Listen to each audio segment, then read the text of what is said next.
Buenos días. El tema del que me voy a ocupar en esta sesión se titula Cerebro y mente consciente, el resurgir de la consciencia.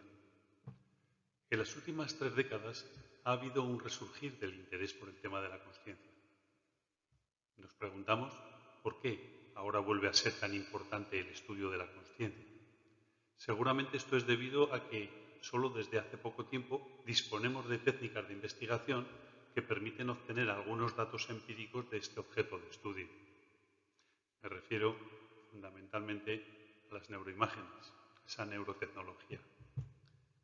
Como consecuencia de este avance tecnológico, los investigadores pueden ahora abordar uno de los mayores desafíos que tiene planteada la ciencia del siglo XXI.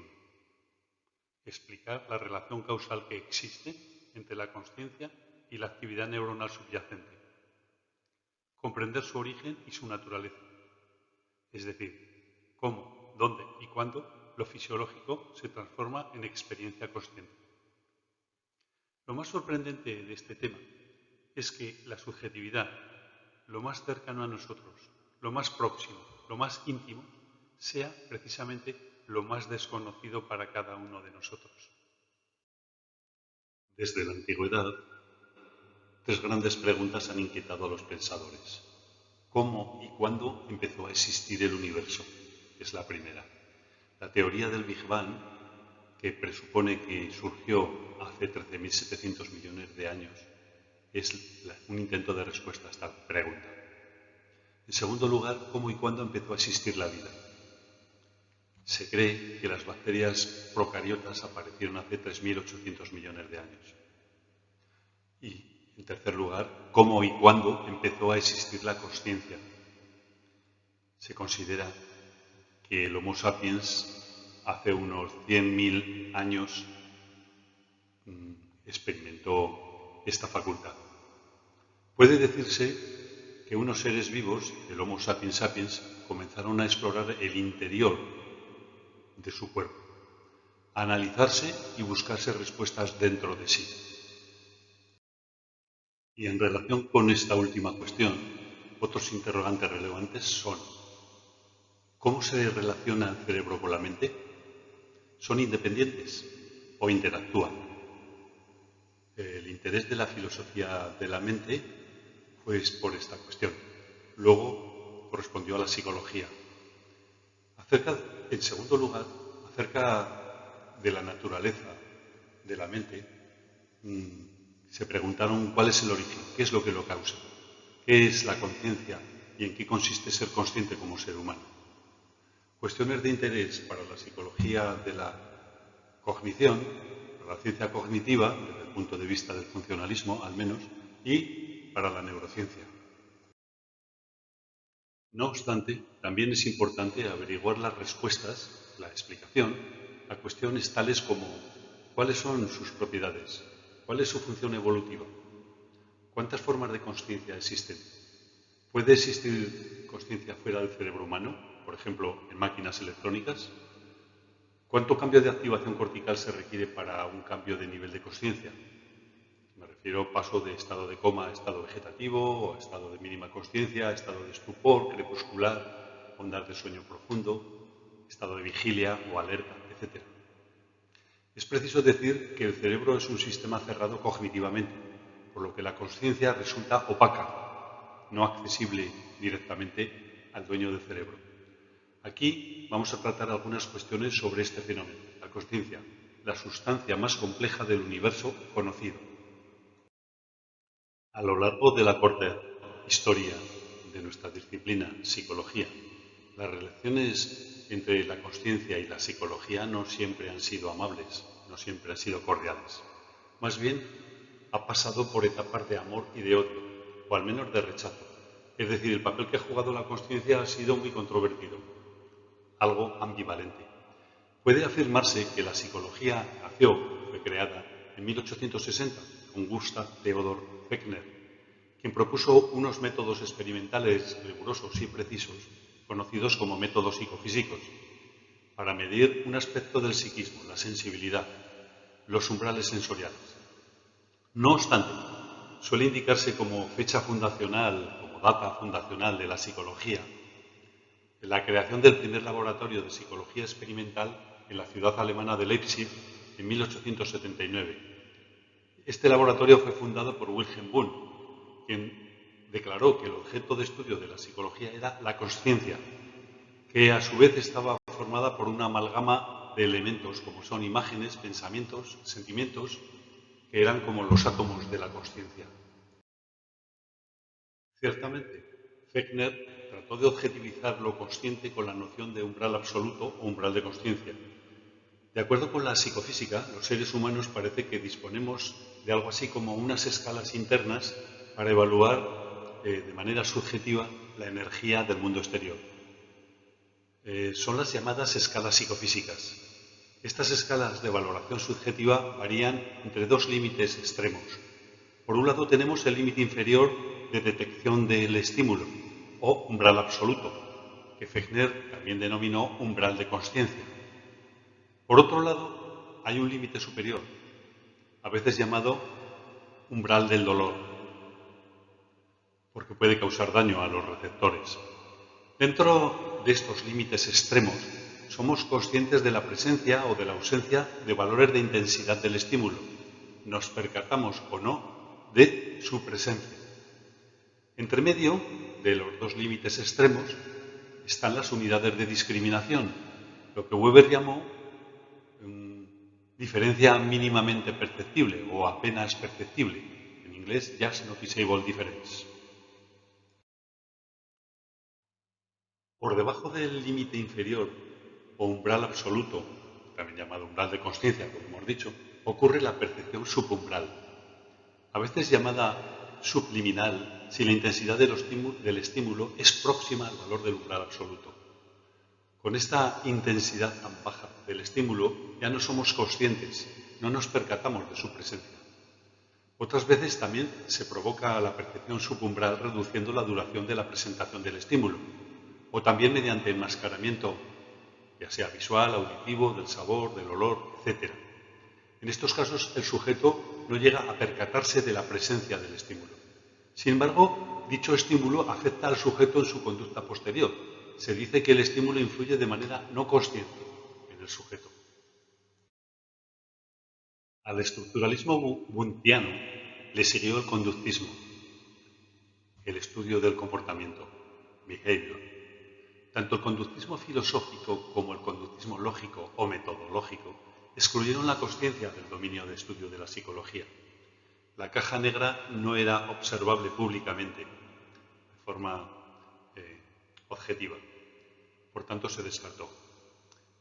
Después, hacia mediados del siglo XX, surgió el cognitivismo, una nueva corriente de pensamiento que recuperó el interés por el estudio e investigación de ciertos procesos cognitivos.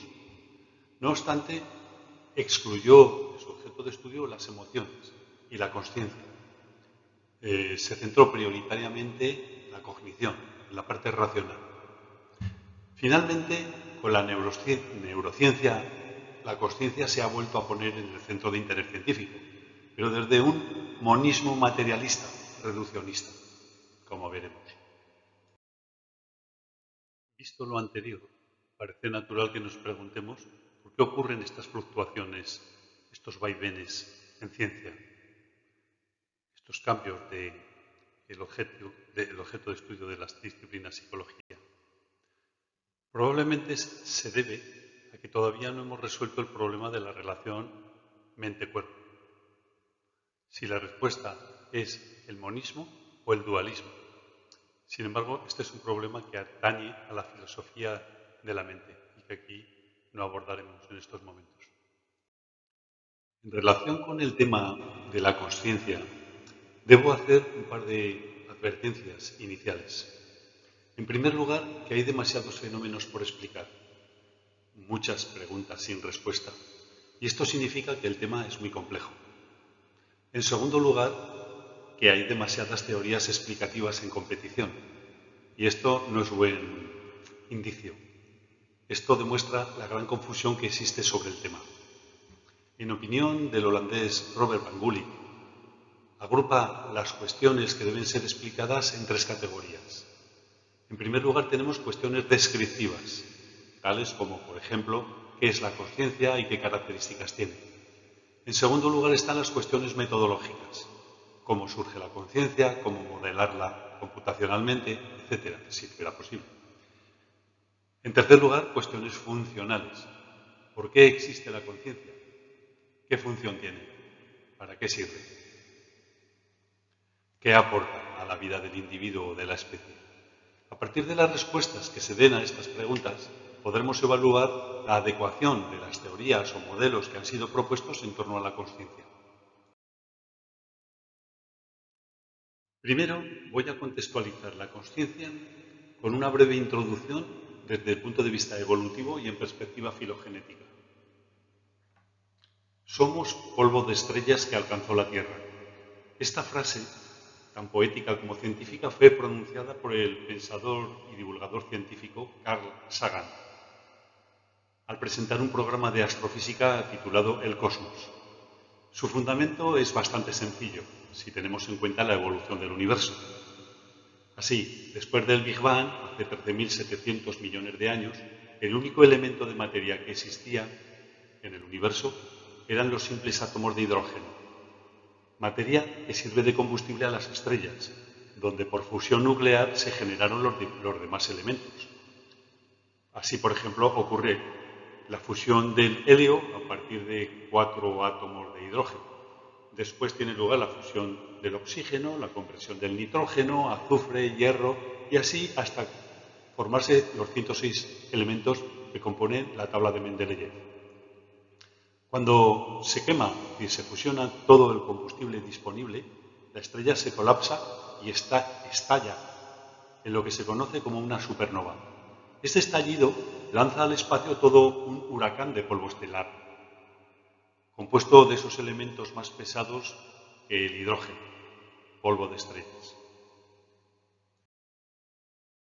Ciertamente, los seres vivos provenimos de un conjunto de partículas que tras el estallido de una supernova viajaron por el espacio durante millones de años hasta que el azar y la fuerza de gravedad las reunieron a estos grupos de átomos para formar un planeta llamado Tierra.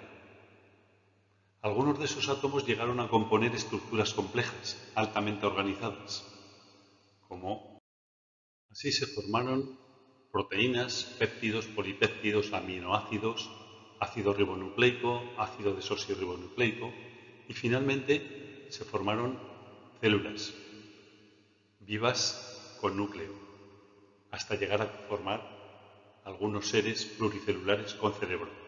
Al parecer, el soporte de la experiencia consciente. Veamos en esta diapositiva algunos cerebros de diferentes especies de la escala filogenética. Observen su tamaño relativo. Arriba a la derecha tenemos el cerebro de una mosca, el minúsculo cerebro de una mosca, de un ejemplo de insecto. Arriba a la izquierda tenemos el de un pez, seguidamente el de un reptil, un camaleón, después de una ave, debajo un mamífero, como es el perro, y al lado un primate, el chimpancé. Abajo mostramos el cerebro del pez comparado con el de las otras especies. Y abajo a la derecha se muestra el cerebro de 3 mamíferos. Como vemos, conforme ascendemos en la escala filogenética aumenta el volumen del cerebro. Sin embargo, no solo importa el volumen, ya que es más importante la complejidad de sus interconexiones entre las neuronas, es decir, el número de sinapsis que cada neurona establece. En este otro gráfico se pretende ilustrar la relación que existe entre la inteligencia y el nivel de consciencia a lo largo de la escala filogenética. Aquí podemos ver que conforme avanza la evolución, los seres vivos, aumenta la complejidad cerebral, la masa cerebral, y con ello las estructuras y núcleos cerebrales que dan soporte al comportamiento inteligente. Esta facultad mental, la inteligencia, parece estar relacionada, por tanto, con un tipo de consciencia a la que nos referiremos como consciencia fenoménica o consciencia sensitiva, y que tiene que ver con algunos aspectos de la actividad mental. Por ejemplo, los que se relacionan con el estado de vigilia, con la atención y con la percatación sensorial.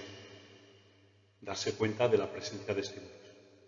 Este conocimiento sobre las propias experiencias sensoriales subjetivas, por ejemplo, consciencia visual o auditiva o olfativa o gustativa, también la tienen los animales.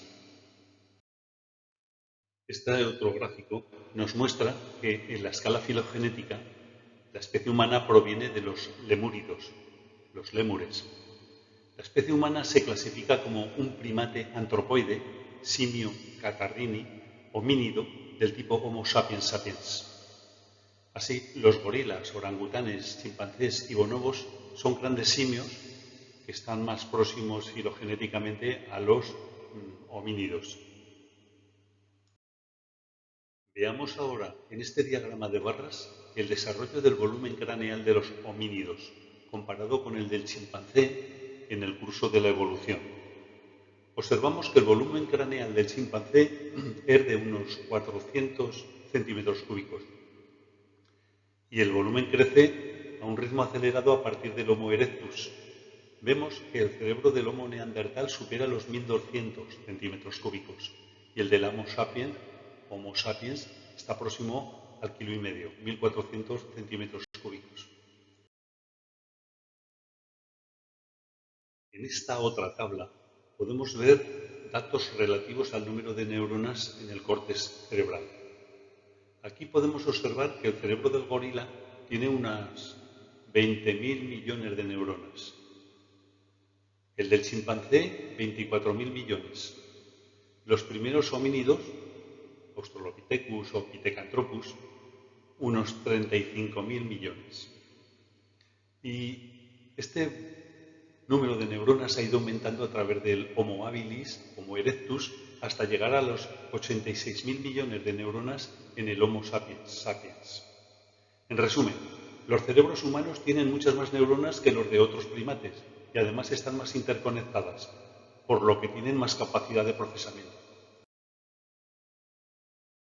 Se ha hipotetizado, por ejemplo, Jeffrey Gray, que la principal ventaja evolutiva de la consciencia era la capacidad de analizar el entorno, de corregir errores, planificar y monitorizar las acciones para adaptarse mejor al entorno. En el reino animal podemos ver indicios claros de consciencia sensorial. La función es corregir errores perceptivos y de este modo contribuir a la supervivencia de la especie. Adicionalmente, se ha dicho que otra función adaptativa de la consciencia es hacer posible el movimiento volitivo, las acciones voluntarias, lo que se ha relacionado con la atención voluntaria. También se ha afirmado que la contribución fundamental a la condición humana es la de potenciar la empatía y nuestra capacidad de cooperar y tener una teoría de la mente. Incluso que el lenguaje, el más humano de todos los comportamientos sociales que tenemos, puede deberse a la consciencia. Vamos a dedicar unas breves palabras en torno al problema de la ontogénesis de la consciencia. ¿Cuándo surge la conciencia en el ser humano? Parece ser que el ser humano es consciente sensorial, fenomenológicamente, al menos desde los 2,5 años, 2 años y medio. Sin embargo, depende del desarrollo de la memoria episódica y, al parecer, de la capacidad de conciencia reflexiva. El acceso consciente al sistema autobiográfico, que depende del hipocampo, coincide con el desarrollo del lenguaje y con el desarrollo del autoconcepto. El concepto de yo se postula que surge entre los 18 y 24 meses.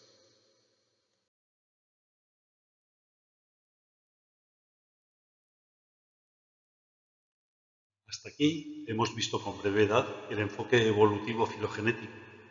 Ahora voy a enfocar el tema hacia el concepto de consciencia.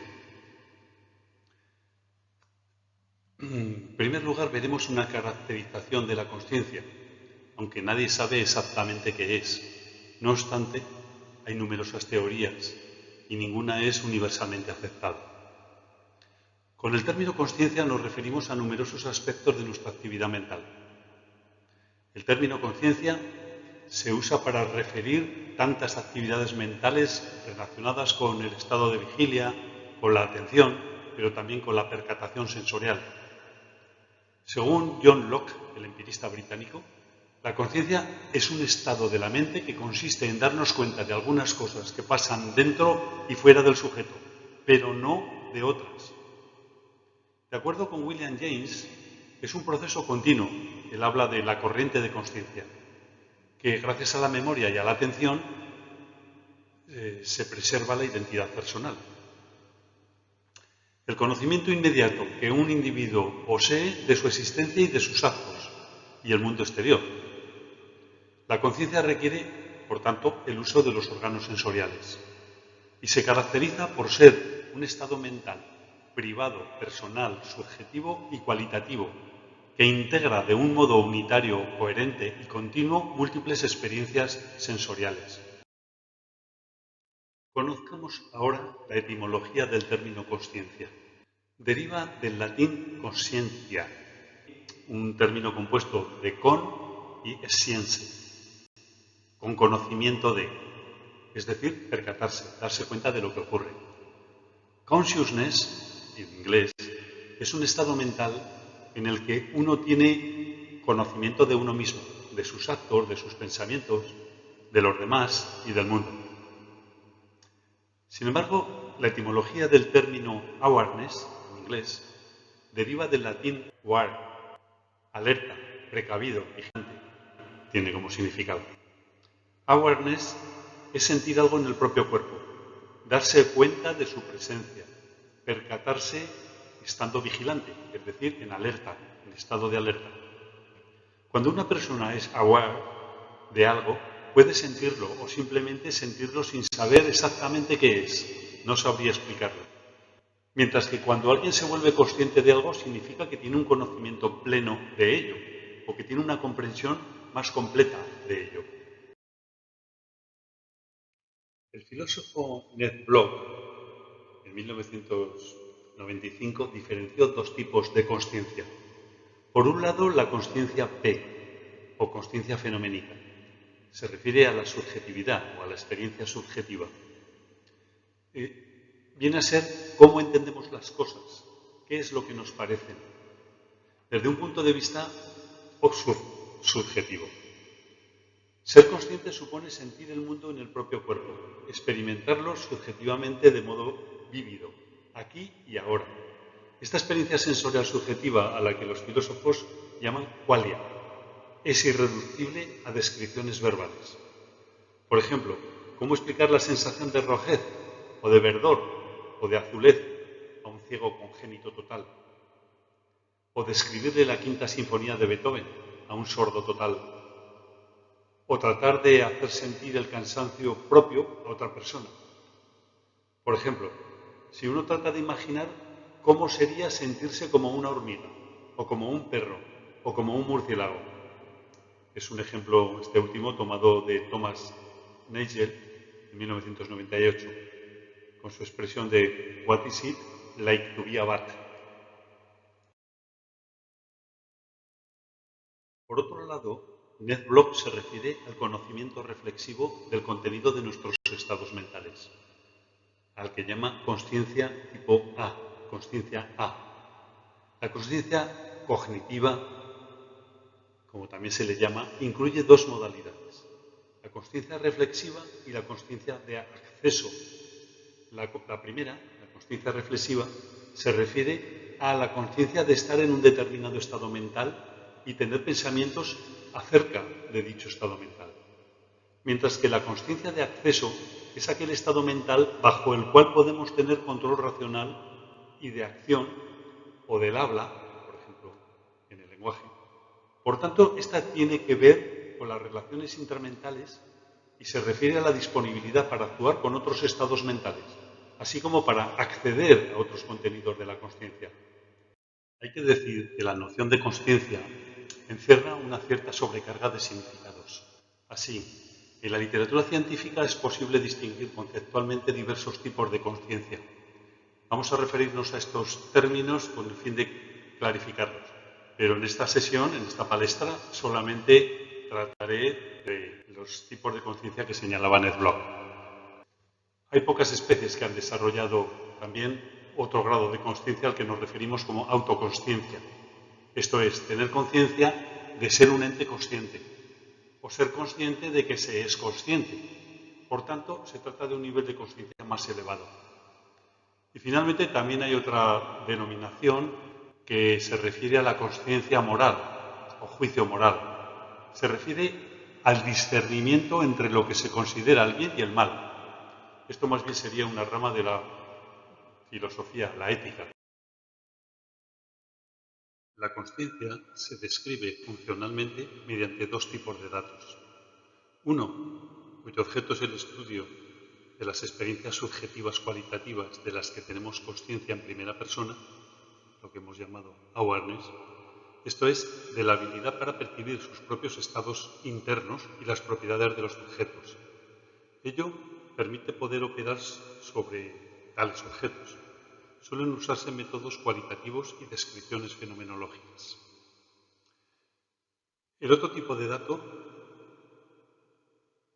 se focaliza en el nivel de alerta, la medida del arousal, es decir, mide el nivel de energía o de activación cortical de una persona en un momento dado. La ausencia de alerta, por ejemplo, durante el sueño o durante la anestesia general, indicaría ausencia de consciencia.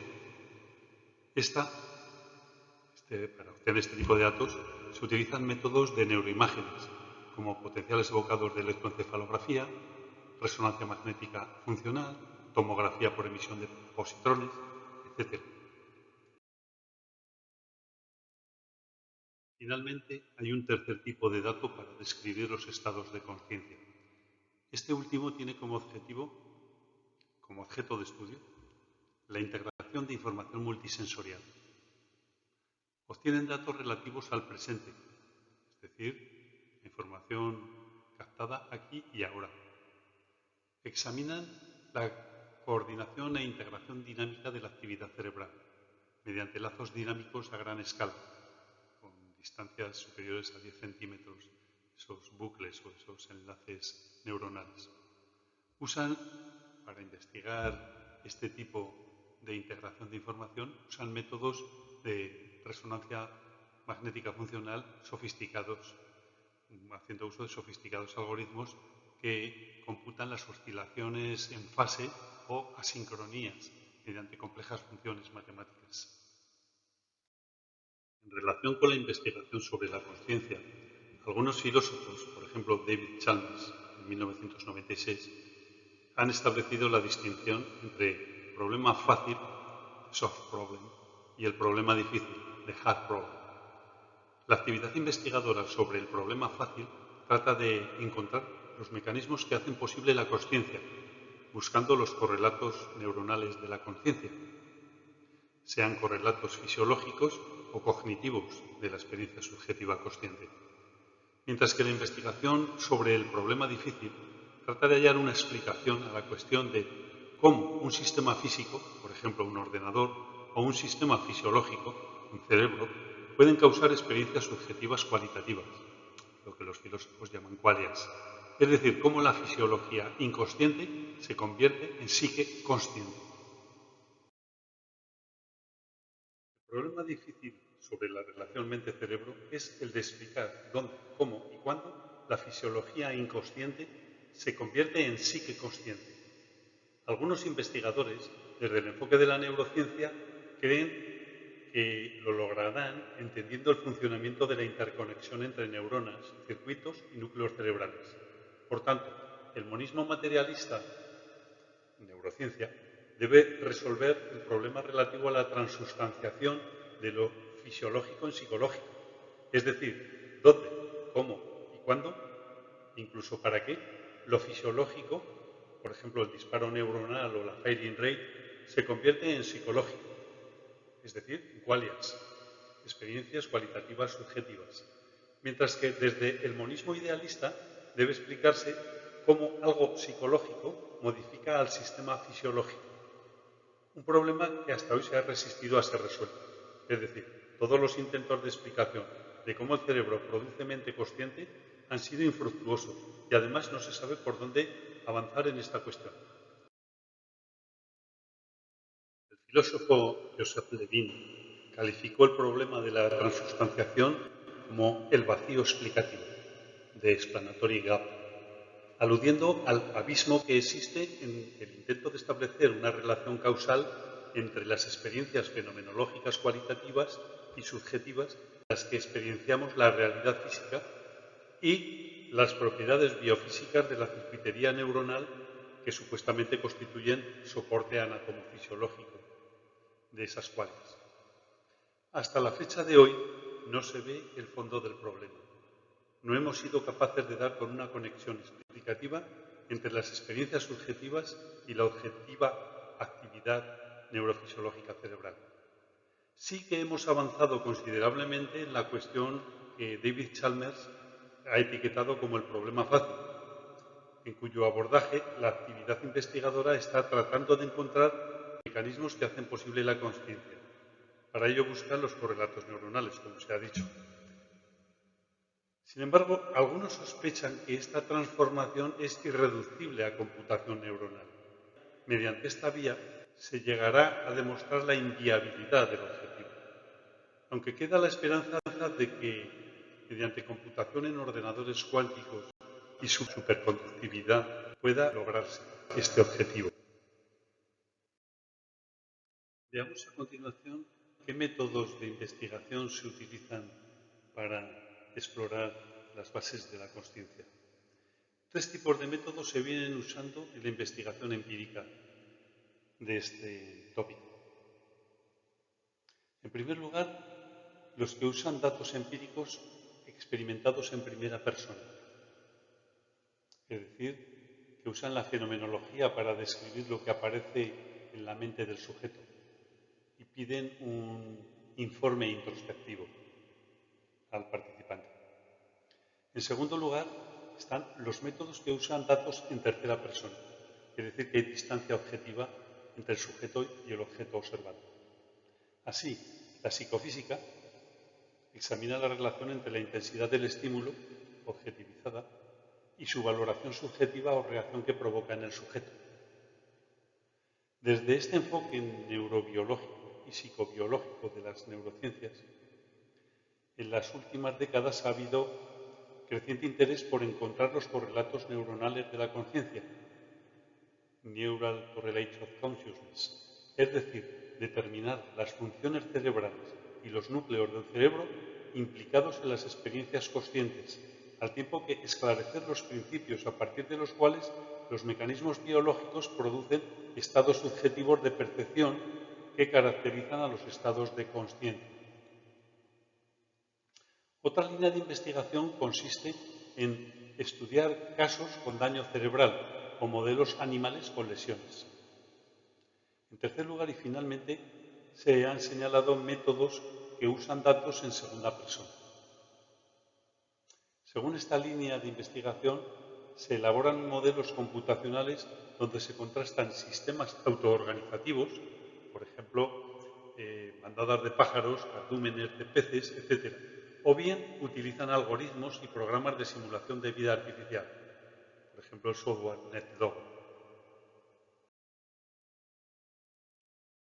En cuanto a los correlatos neuronales de la consciencia, una ciencia de la consciencia debe explicar la relación exacta entre los estados mentales subjetivos y los estados cerebrales. La pregunta que se hacen los neurocientíficos es ¿cuál de sus componentes es necesario para producir una experiencia consciente particular? Los correlatos neuronales de la conciencia son el conjunto mínimo de circuitos neuronales y los mecanismos suficientes para una percepción consciente específica. Los investigadores asumen 3 premisas. Una, por cada percepto consciente habrá un correlato neural de la consciencia.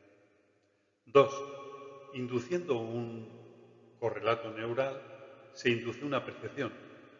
3, desactivando el correlato neuronal se eliminará el percepto. En general, Desde este enfoque de la neurociencia se asume el principio del localizacionismo.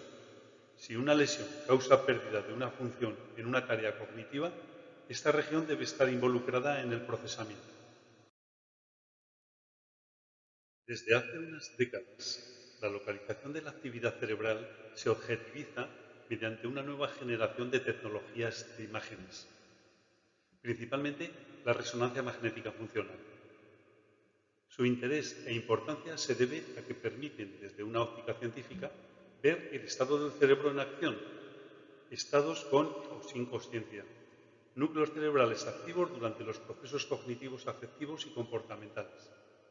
Estas imágenes nos informan principalmente del locus cerebral, permitiendo el avance científico en ramas como la neuroeconomía o el neuromarketing, la neurolingüística o la neurofarmacología, la neuroética, la neuroestética e incluso la neuropolítica. Como consecuencia de ello, se está produciendo un voraz consumo de neuroconocimientos, que a veces resulta abusivo. Aquí se muestra un gráfico que informa del número de estudios científicos publicados usando resonancia magnética funcional desde 1994 hasta 2014. Vemos como el crecimiento es acelerado.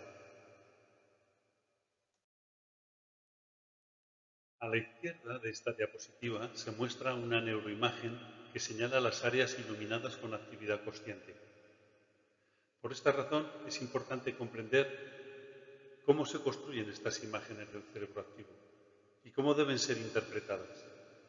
¿Pueden revelar realmente algo sobre la naturaleza de la consciencia? ¿Qué revelan exactamente y hasta qué punto? Hay que decir que las imágenes se construyen a partir del consumo de glucosa en riego cerebral, lo que refleja actividad neuronal, si bien no nos dice nada sobre el contenido de esos procesos. Por tanto, estas imágenes informan de áreas o núcleos cerebrales que tienen actividad cuando el sujeto realiza una tarea cognitiva. Por tanto, informan del locus y de la intensidad cerebral, así como de la interconectividad entre núcleos y áreas cerebrales involucradas. No han establecido nada sobre cómo lo fisiológico se transforma en psicológico. A la derecha tenemos otra imagen en la que se revela la actividad cerebral con consumo de cafeína arriba y en la parte inferior derecha sin consumo de cafeína. Las neuroimágenes se basan en el uso de técnicas no invasivas para obtener imágenes del sistema nervioso capaces de diferenciar zonas funcionalmente activas de las que no lo son. En la actualidad, para investigar qué circuitos neuronales y qué núcleos cerebrales están involucrados, se usan dos tipos de técnicas de imagen, de neuroimagen. Las técnicas de neuroimagen funcional comprenden la tomografía de emisión de positrones, PET, la tomografía computarizada por emisión de fotón único, SPECT, la resonancia magnética funcional, RMF, y la magnetoencefalografía, MEG. Por otra parte, las técnicas de neuroimagen estructural comprenden la tomografía axial computerizada, TAC, y la resonancia magnética nuclear, RMN. Estas señales u ondas del electroencefalograma son de diversos tipos, como los que aquí se muestran en la diapositiva. Ondas gamma, máxima concentración, estado mental de máxima concentración, ondas beta en resolución de problemas, se producen ondas alfa en un estado de relajación, ondas zeta en un estado de somnolencia, adormecido, ondas delta en estado de sueño profundo. Vemos que estas ondas varían en frecuencia, amplitud y fase. Más allá, existen los estados alterados de conciencia, como estados de estupor, obnubilación, mínima consciencia o estado de coma. Solo en la muerte cerebral se produce 0 hercios de actividad cerebral. Por esto existe una diferencia entre la muerte clínica o en la parada cardiorrespiratoria, no necesariamente el paro cardiorrespiratorio de muerte cerebral. De esta manera, los forenses diagnostican la muerte cuando el encefalograma es plano, es decir, 0 hercios. En este registro podemos ver canales de electroencefalografía que corresponden a estados de muy baja actividad cerebral, próximos a 0,5 hercios. El coma y la parada cardiopulmonar o cardiorrespiratoria. Aquí los sujetos no tienen conciencia de estar en el mundo. Y aquí muestro otros canales de electroencefalografía que corresponden al estado de muerte cerebral, estos registros, con un encefalograma plano, es decir, de 0 hercios en las partes inferiores. Para diagnosticar la muerte clínica se utiliza como criterio forense este tipo de encefalograma plano. En este grafo o esquema se hace una distinción entre los diferentes tipos de desórdenes neurológicos de la consciencia. Arriba vemos el coma, del griego sueño profundo. Ocurre tras un daño cerebral, por ejemplo, un traumatismo cráneoencefálico, un accidente cerebrovascular, anoxia, falta de oxígeno en las neuronas, ataque cardíaco, intoxicación con monóxido de carbono, asfixia por inmersión en agua, en líquidos, envenenamiento, incluido el coma etílico por alcohol. En clínica se define como pérdida prolongada de la capacidad de ser despertado y no dar señales de consciencia. Los clínicos requieren que este estado dure por lo menos 1 hora o más. En otro caso no se diagnostica coma. También tenemos la muerte cerebral. Como vemos, se caracteriza por una ausencia total de reflejos del bulbo raquídeo, con un encefalograma plano o incapacidad de respiración. La mayoría de los países identifican la muerte cerebral con la muerte forense. Se distingue del coma en que los comatosos se atragantan cuando se estimula la garganta, se les ingiere comida, y sus pupilas se contraen ante la luz de una linterna, reflejo pupilar. El electroencefalograma de los comatosos difiere de una línea plana. Fluctúa, aunque bien, a ritmos con una frecuencia en torno por debajo de 0,5 hercios.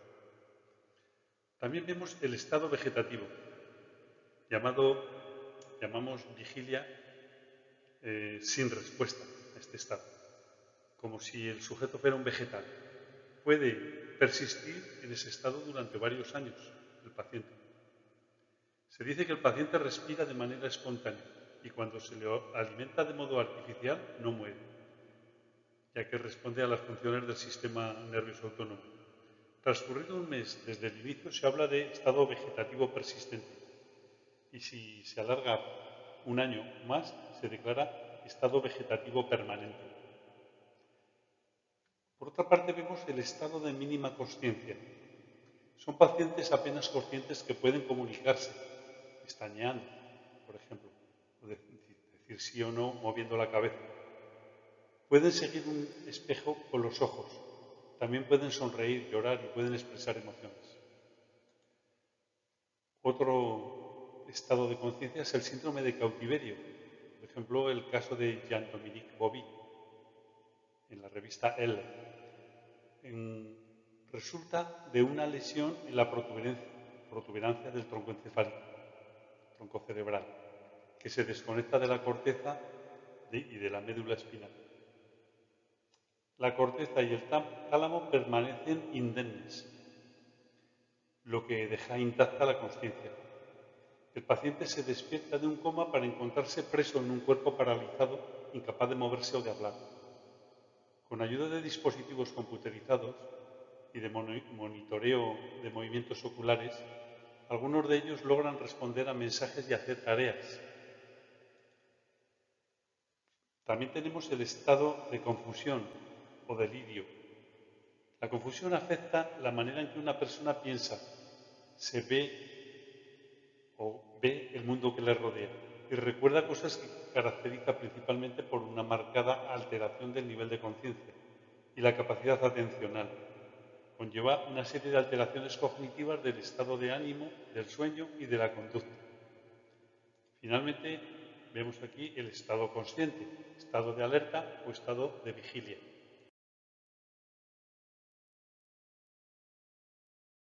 Aquí se muestran 4 imágenes de resonancia magnética, fMRI, que corresponden a diferentes estados de consciencia.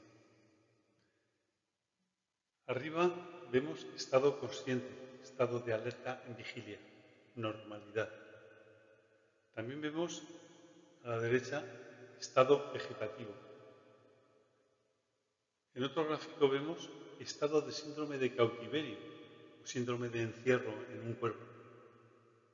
Y finalmente vemos una resonancia magnética correspondiente a estado de conciencia mínima o mínima consciencia.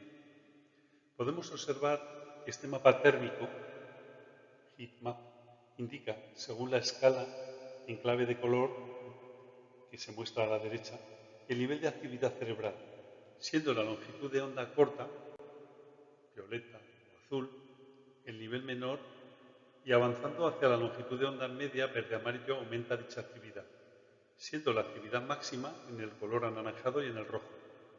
La pérdida de consciencia parece estar específicamente asociada a una actividad reducida en la región prefrontal y en la parietal bilateral, así como en las áreas del núcleo cingulado y del precúneo. Estas regiones se superponen de forma casi exacta con nuestra red del espacio de trabajo global, las más ricas en proyecciones corticales de largo recorrido, de larga distancia. Por tanto, es una nueva confirmación de que este sistema del espacio de trabajo es crucial para que tengamos experiencia consciente. Este gráfico muestra la relación entre el nivel de vigilancia o arousal y los niveles de consciencia. Desde el origen, muerte cerebral, pasando por el coma y la anestesia total, hasta el estado de alerta o de plena consciencia. Los médicos suelen utilizar sistemas de puntuación, como por ejemplo la escala de coma de Glasgow, para evaluar el nivel de excitación de los pacientes.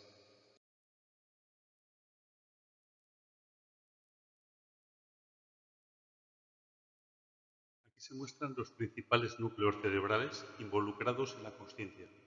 Estos son el tronco encefálico o bulbo raquídeo, en inglés de brainstem, que contiene al sistema reticular activador ascendente.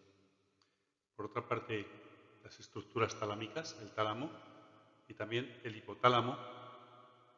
Además, se observa la corteza cerebral o córtex y las conexiones corticotalámicas y corticocorticales, que forman bucles de interconectividad cerebral. En el momento actual, sabemos que existen en el sistema nervioso central zonas altamente interconectadas. Estas se denominan zonas de convergencia. Han sido señaladas como sede de la localización neural específica de la consciencia. Los núcleos cerebrales involucrados en conciencia, en estado somnoliento, drowsy en inglés, son el tronco encefálico o bulbo raquídeo, de brainstem en inglés, el tálamo y la corteza cerebral o córtex, las conexiones corticotalámicas, que forman bucles de conexión anterógrada hacia adelante y retrógrada hacia atrás, feedback y forward, con circuitos recurrentes. La inactividad de estos circuitos produce coma. El tálamo opera como un regulador de la actividad cerebral, participando en las principales funciones cerebrales. Durante el estado consciente por defecto, se activan 3 regiones principales del cerebro: la corteza prefrontal medial, la corteza parietal lateral y el denominado precúneo. Se tratan de cortezas asociativas que no están involucradas directamente en el procesamiento de los registros sensoriales. Estas 3 regiones del cerebro manifiestan múltiples interconexiones mutuas, cuyo dinamismo varía según el sujeto esté revisando su autobiografía, visualizando el futuro, analizando una situación moral o cuando se asume la perspectiva de otro individuo. Para ciertas tareas que requieren consciencia, por ejemplo, tareas de memoria episódica o tareas de anticipar el futuro o tareas en que esté involucrada teoría de la mente o tareas de toma de decisiones morales, dilemas morales. Las áreas involucradas son el córtex, concretamente la corteza frontal medial, el lóbulo parietal posterior lateral y el hipocampo. Incluso el precúneo, que es un nodo que se produce en conexiones córtico-corticales. Veamos en esta diapositiva esquematizado un modelo neurofuncional de la consciencia que fue propuesto en el 2019 por un profesor de la Universidad de Monterrey, México, León Domínguez, y otro profesor de la Universidad de Sevilla, España, León Carrión.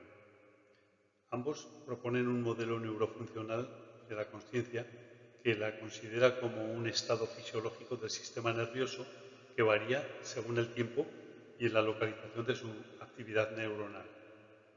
De acuerdo con este modelo, la consciencia viene a ser un epifenómeno resultante de la activación secuencial de diferentes bucles neuronales, que están formados por estructuras y redes cerebrales específicas retroalimentadas por sus propias operaciones para reconfigurar sus propios estados funcionales y todo el sistema.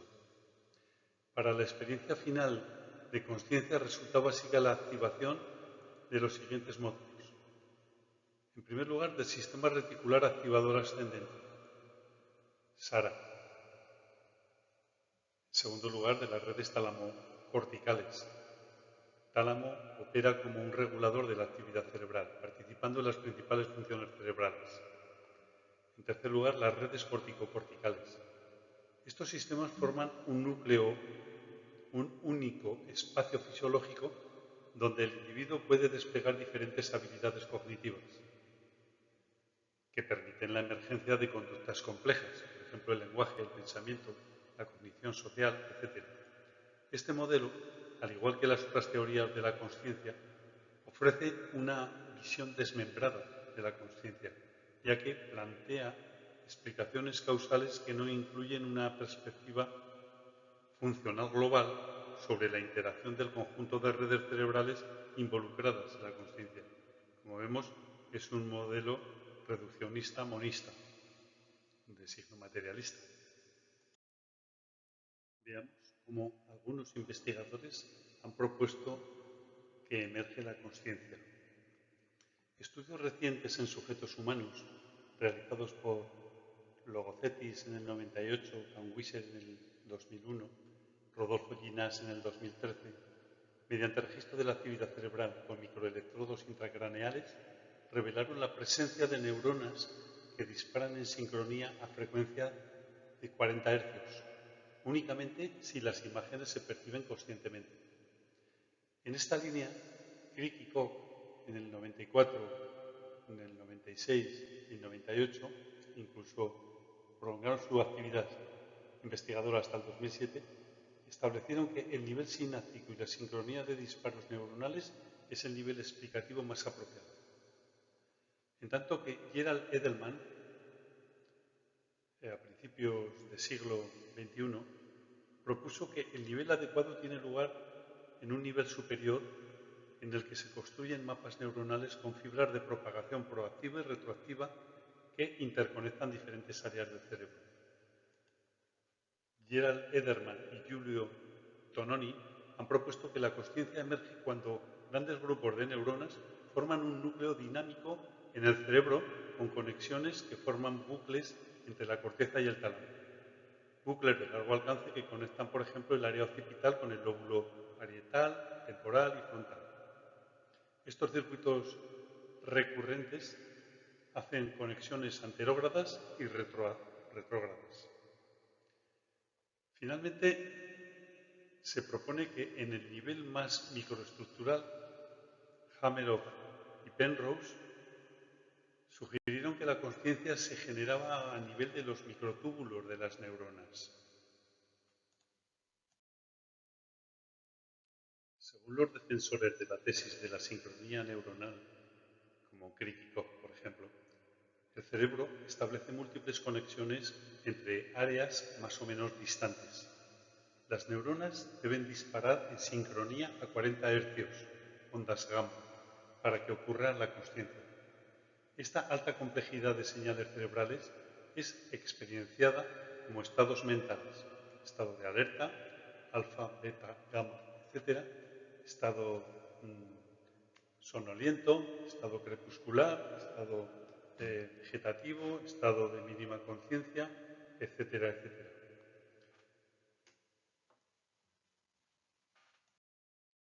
El filósofo de la mente John Searle señaló una serie de dificultades que se interponen para hacer un estudio científico que permita elaborar una ciencia de la consciencia. En primer lugar, señala que no hay una definición satisfactoria de qué es la consciencia. ¿Cómo delimitar un proceso complejo sin reducirlo a uno de sus múltiples componentes? Por ejemplo, a potenciales evocados, que miden arousal, o respuestas verbales, o percepción visual, que la reduce a conciencia sensorial, atención, etc.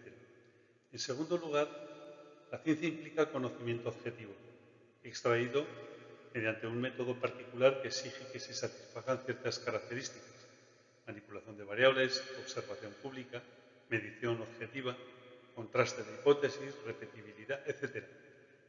Mientras que la consciencia se ocupa de la experiencia subjetiva, experiencias vividas en primera persona y, hasta la fecha, no accesibles a la observación externa. ¿Cómo reconciliar ambos opuestos? En tercer lugar, una ciencia de la conciencia debería explicar cómo, dónde y cuándo la actividad cerebral genera consciencia, es decir, lo que Levin denominó el vacío explicativo, cuestión cuya dificultad tan enorme hace imposible ser tratada científicamente el problema. En cuarto lugar, para elaborar una ciencia de la consciencia se debería explicar cómo surge una qualia. Este problema en el fondo hace referencia a cómo surge la subjetividad, cómo lo fisiológico se transforma en psicológico. Esto es como la experiencia con el mundo es vivida interiormente en el propio cuerpo y con una particular cualidad. En quinto lugar, se debería clarificar la cuestión relativa a si existe una relación causal mente-cerebro unidireccional o bidireccional.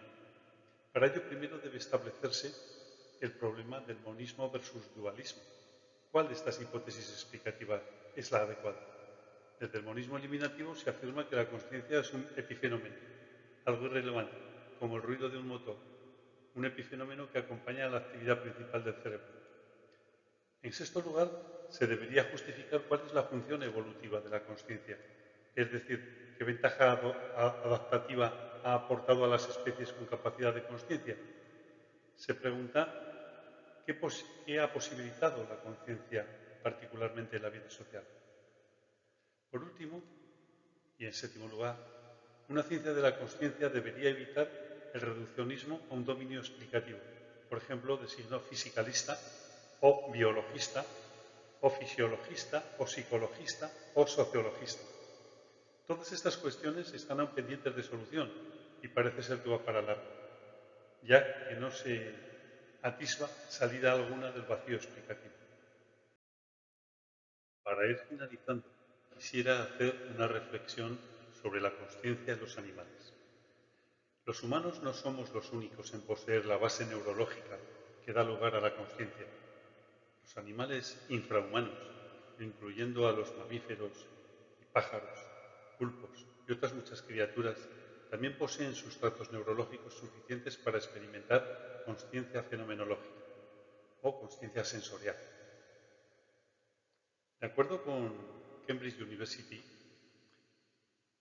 en Reino Unido, durante la Francis Crick Memorial Conference, en dicha universidad, el 7 de julio de 2012, 13 neurocientíficos de renombradas instituciones, Caltech, el MIT, el Max Planck Institute, en presencia del científico Stephen Hawking, firmaron un manifiesto afirmando la existencia de consciencia en diversos animales no humanos. Dice así: decidimos llegar a un consenso y hacer una declaración para el público que no es científico. Es obvio para todos en esta sala que los animales tienen consciencia, pero no es obvio para el resto del mundo. No es obvio para el resto del mundo occidental ni el lejano oriente. No es algo obvio para la sociedad. De acuerdo con la Declaración de Cambridge, la investigación hasta la fecha ha demostrado la capacidad de los organismos del reino animal para percibir su propia existencia y su mundo a su alrededor. Además, en los últimos años, la neurociencia ha estudiado las áreas del cerebro, descubriendo las áreas que nos distinguen del resto de los animales. No son las que producen consciencia. Así, se deduce que los animales estudiados poseen consciencia porque las estructuras cerebrales responsables de los procesos que generan consciencia en los humanos y otros animales son equivalentes. Hasta aquí hemos tratado algunos aspectos de la consciencia. No obstante, hemos omitido otros, ya que el tema es extenso y complejo. Para profundizar en otros detalles del tema, sugiero leer este handbook, este manual sobre la consciencia que yo mismo publiqué en 2017. Dejo ahí la referencia bibliográfica. Mar Casanova 2017, La consciencia, la interfaz polinómica de la subjetividad, publicado en Editorial Pirámide de Madrid, España. Espero haber mostrado claramente la gran complejidad de este tema de la consciencia, donde hay demasiadas ideas por explicar y demasiadas explicaciones de cada una de ellas. Muchas gracias por vuestra atención.